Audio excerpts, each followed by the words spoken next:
আসসালামু আলাইকুম সবাইকে। আশা করি সবাই ভালো আছেন। তো আজকে আমরা একটা মাল্টিপ্লাগ বানাবো, যেটা খুবই বেসিক একটা মাল্টিপ্লাগ। সবাই বানাতে পারেন অল্প খরচের মধ্যে, এবং নরমালি বাজারের মাল্টিপ্লাগের থেকে অনেক ভালো হয়ে থাকে, হেভি হয়ে থাকে এবং সেভ হয়ে থাকে।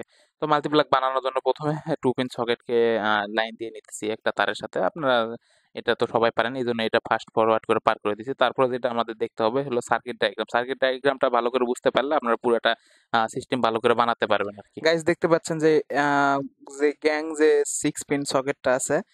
তো সুপারস্টার গ্যাং সিক্স সিক্স পিনে যে সকেটটা আছে সেই সকেটের ব্যাক পার্ট। তো এই সকেটটাকে আপনাদের আগে চিনাইতে হবে। এক এক ব্র্যান্ডের সকেট এক এক রকম হয়, কিন্তু বেসিক প্রিন্সিপাল যদি আপনারা খেয়াল করেন, বেসিক প্রিন্সিপাল একই। যেমন ধরেন যে এখানে ফেস, এটার অপোজিটে আছে সুইচ। হ্যাঁ, সুইচের দুইটা টার্মিনাল থাকে, সুইচের দুইটা টার্মিনাল একটার সাথে যাবে ফেস, ফেজ যাবে আরেকটা ফেজ বের হয়ে এখানে একটা ফেজ ফেজ লেখা থাকে, সেখানের সাথে কানেক্টেড থাকবে।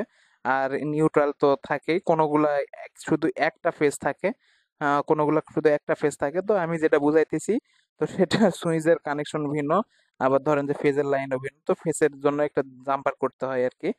তো গ্রাউন্ড আছে, গ্রাউন্ডটা হলো সেফটির জন্য। আপনারা যারা সেফটির জন্য ইউজ করতে চান, ধরেন যে শক টক থেকে রক্ষা পাওয়া বা কোনো ডিভাইসকে পুড়ে যাওয়ার রক্ষা থেকে গ্রাউন্ড ইউজ করা হয়। নিউট্রাল তো সবাই বলে যে আর্থিং বা নিউট্রাল একই জিনিসই।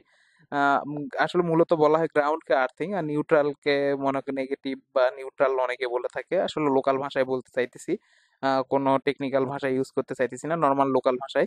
তো এখানে আমরা যেটা করছি সেটা আমি আপনাদের সার্কিট ডায়াগ্রামে বুঝাই দিতেছি। আমি একসাথে দুইটা 6 পিন সকেট ইউজ করে গ্যাং মাল্টিপ্লাগ বানাইতেছি। তো দেখেন এখানে আমরা যেটা করছি, সে দেখেন ফেজ লাইনটা নিছি। ফেজ লাইনটা দেখেন, সুইচ এখানে এটার অপোজিটে আছে হলো সুইচ। আপনারা মাল্টিপ্লাগটা গ্যাং সরি 6 পিন সকেটটা ফলো করলে দেখতে পারবেন।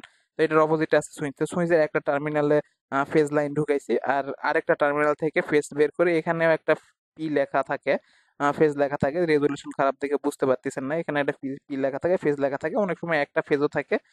তো এত মানে যে পেঁচানোর কোনো প্রয়োজন নেই, সিম্পলি আপনাদের আমি বুঝাইতে দিতেছি যে এখানে থেকে ফেজ লাইনটা আসছে, ফেজটা এখানে সুইচের এক টার্মিনাল ঢুকছে, আরেক টার্মিনাল ঢুকে এখানে আসছে, আর এখানে এন লেখা থাকবে। নিউট্রালের লাইনটা ডিরেক্ট এখানে এনে চলে যাবে। আর এই যে এটা দেখতেছেন, এটা হলো জি লেখা আছে, গ্রাউন্ডের টার্মিনাল। এখানে সেফটির জন্য অনেকে ইউজ করে। গ্রাউন্ডের লাইনটা আপনারা ওইভাবে টানে দিতে পারেন, যেহেতু আমি গ্রাউন্ডের লাইন টানতেছি না। যদিও এটা রুলস এর মধ্যে পড়ে যে আমাদের গ্রাউন্ডের লাইনটা আনতে হয়, কিন্তু আমি টানি নাই। তো এই জন্য সার্কিট ডায়াগ্রামে আপনাদের দেখালাম না। তো এটাই হলো টোটাল সার্কিট, সিম্পল বিষয়। আপনারা এটা দেখেও যদি না বুঝতে পারেন, ভিডিওটা ফলো করেন।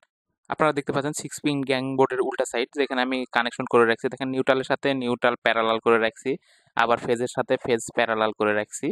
আর ফেজ দেখেন এখানে ফেজ থেকে লাইন করে রাখছি, এটা জাম্পার করে রাখছি, কারণ সুইচ থেকে এটা জাম্পার করতে হয়, কারণ সুইচের কানেকশন সুইচে অন অফ করা লাগে। তারপর যেটা করব আমরা, যে 2 পিন সকেটে যে এখানে লাগালাম, তার লাগালাম, তার মাথাটা আমরা এর সাথে এখন কানেকশন করব। দেখেন খুবই সিম্পল কানেকশন। সুইচের একটা টার্মিনালে এটা কানেকশনটা করে দিবেন। আমি যেখানে সার্কিট ডায়াগ্রাম দিয়ে দিছি আপনারা দেখছেন যেটা। তো দেখেন কানেকশন করে দিছি, কিভাবে করে দিছি দেখেন, ফেজের সাথে একটা বোর্ডের ফেজের সাথে এবং নিউট্রালের সাথে কানেকশন করে দিয়েছি, কারণ দুটা বোর্ডই প্যারালাল হয়েছিল। তো তারপরে যেটা করবো, আমরা সুন্দর করে সাজাবো, প্যাকেট করবো। এই জিনিসগুলো আপনারা সবাই পারেন, দ্যাটস ওয়াই আমি ফাস্ট ফরওয়ার্ড করে দিছি। তো দেখেন এখানে নাটগুলা টাইট দিয়ে নিলাম, সুন্দর করে নাটগুলা টাইট দিয়ে এখন যেটা করার পালা সেটা হলো আমাদের চেক করার পালা। তো এখন দেখেন এটা আমরা চেক করে দেখবো সুন্দর করে পেজ আসতেছে।